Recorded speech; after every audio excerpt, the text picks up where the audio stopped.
For several years now, officials and volunteers have spread out all over Washoe County on a cold January morning. They're there to count every homeless person throughout the region.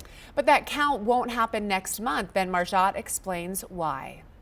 It's a yearly effort to individually count every unhoused person in Washoe County. It shows us, again, point in time, one night out of the year, what the kind of landscape of those living unsheltered and sheltered looks like. But the point in time count will not be happening in 2025. County leaders say the continuum of care chose not to do it next year, instead scaling back to the every other year schedule required by the federal government. Spokesperson Bethany Drysdale says it's labor intensive, requiring 480 labor hours, and the data it generates doesn't give them the full picture. You know, it may be a warm January, and so there are more people on the street than maybe there would have been. It may be an exceptionally cold January night, and so there are more people in the shelter than there would normally be. So there are some factors that can skew that data. She says 90% of homeless organizations and service providers in Washoe County have switched to a new platform which gives them better data.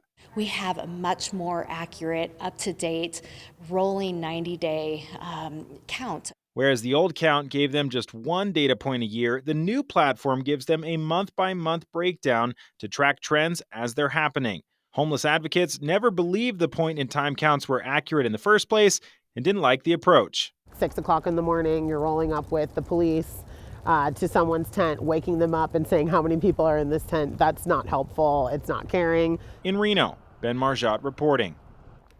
The Department of Housing and Urban Development requires the point-in-time count to be done at least every other year, so next count will happen in 2026.